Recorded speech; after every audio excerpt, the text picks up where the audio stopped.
C'est officiel, depuis plusieurs mois, je n'ai pas d'ordinateur. Aucun, même pas en secours. Et mon business continue de très bien tourner. Comment je fais? Et surtout, mon retour d'expérience après 6 mois sans ordinateur. Je te laisse avec le générique. Et pendant ce temps-là, à toi de décider si tu t'abonnes à la chaîne ou non, ou si tu actives la cloche pour recevoir les prochaines vidéos.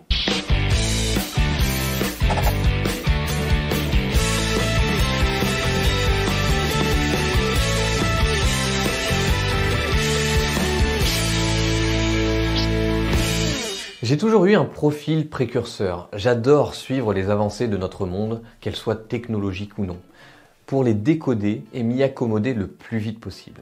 Pour moi, c'est le meilleur moyen d'être en constante évolution et de rester en phase avec notre monde qui ne cesse d'avancer. Pour moi, stagner, c'est commencer à avoir un pied dans la tombe. C'est ne plus accepter les changements qui nous entourent et de devenir un vieux grincheux renfermé sur ses idées et croyances qui datent de 435 lunes avant. C'est pour cette raison que j'ai décidé de sauter le pas et de ne plus avoir d'ordinateur.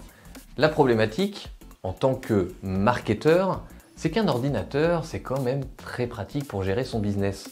Gérer son site ou son autorépondeur, écrire ses emails, construire des tunnels de vente, suivre ses pubs, etc. Alors, comment faire la transition vers un autre mode de fonctionnement? Pour ma part, j'ai choisi l'option iPad. Et dans le futur, je n'exclus même pas l'idée de tout passer sur mon téléphone. Mais j'ai encore quelques blocages à dépasser pour y arriver. Ceci n'est donc pas une énième vidéo qui t'explique si oui ou non j'ai réussi à passer à l'iPad pendant un mois pour finalement replonger sur mon ordinateur après. Ni pour te dire que l'ordinateur est indispensable, parce que ce n'était juste pas un défi. J'ai vraiment sauté le pas. Après une longue et douloureuse, comme je les aime, transition, j'ai revendu mon ordi. Et je ne vais même pas te faire de comparatif entre les deux. Ce n'est pas l'objet de cette vidéo. Je veux taper sur un sujet un peu plus profond, nos blocages, et plus précisément cette satanée résistance au changement. La première chose dont il faut prendre conscience, c'est que l'iPad n'a rien de parfait. Il a ses inconvénients. Il n'est pas si compact que ça lorsque tu ajoutes les accessoires comme la coque, le stylet, les adaptateurs éventuels et autres. Il est assez limité également sur les tâches techniques, compression de fichiers, transfert. Et tu dois aussi t'asseoir sur pas mal d'outils qui n'existent tout simplement pas. Bref, ce n'est pas un ordinateur. Mais j'ai quand même fait le changement. Alors pourquoi? Je te réponds tout de suite, mais j'en profite pour te donner mon plan pour chaque changement difficile que tu veux mettre en place dans ta vie. Première chose, tu dois vouloir ce changement. Si on te l'impose, ça ne va pas durer. Et si tu ne vois ça que comme un défi ou comme un test, c'est pareil. Tu dois donc trouver le pourquoi tu veux mettre en place ce changement. Dans mon cas, je suis de plus en plus fan du minimalisme. Ma nouvelle devise, c'est « less is more ». Par tous les moyens, et je t'assure que le process est long, je tente de profiter de ma vie avec moins de choses. Et ce n'est pas toujours facile. L'iPad, c'est pour moi le symbole du nomadisme digital. C'est la quasi-puissance d'un ordinateur mais avec la simplicité d'un téléphone. Un fonctionnement très basique et intuitif. C'est un outil hyper créatif qui ne sert pas qu'à bosser. Il me sert de livre, il me sert de partition, il me sert de carnet de notes, il me sert d'ordinateur, il me sert de télévision. Pour moi, c'est une sorte de nouvelle philosophie. Si tu vois toi aussi le pourquoi d'un changement, tu auras fait une grande partie du travail. Deuxième chose, tu dois accepter que ça ne sera pas comme avant. J'entends par là que tu ne cherches pas à remplacer une ancienne habitude, mais tu cherches à en créer une nouvelle.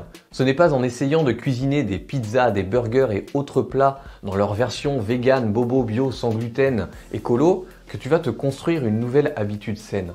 Non, c'est en acceptant qu'à partir de maintenant, ça sera différent. Mon iPad ne fait pas les mêmes choses que mon ordi. Le plus dur n'était donc pas de trouver des alternatives, mais plutôt de changer moi, mon fonctionnement interne. Ça a boosté ma créativité et ma façon de travailler. J'ai gagné en liberté. Alors accepte que tu pars pour une nouvelle aventure, qu'importe ce que tu veux mettre en place et qui te bloque aujourd'hui. Troisième chose, pour finir, tu vas devoir trouver tes marques avec ou sans transition. Comme tout est différent, tu dois activer ton cerveau en mode recherche de solutions. Et pas juste en te disant « qu'est-ce que je peux trouver comme alternative ?» Tu dois réfléchir out the box et te demander comment revoir ton ancien conditionnement pour t'en construire un nouveau. Pas de panique si ça ne se fait pas du jour au lendemain.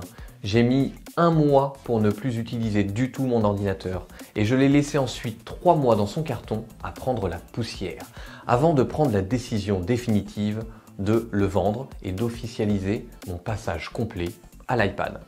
Un truc important que m'a appris ce passage à l'iPad, c'est d'accepter que parfois les choses doivent être faites plus lentement.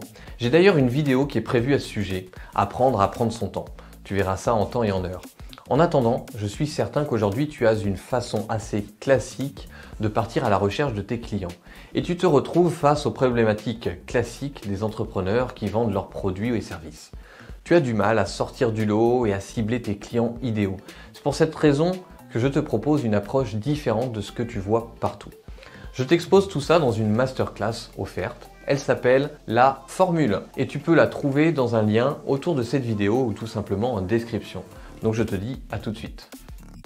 Pas de panique si ça ne se fait pas, ça c'est sûr, si tu chou. De cuisiner des pizzas, des burgers et d'autres plats dans les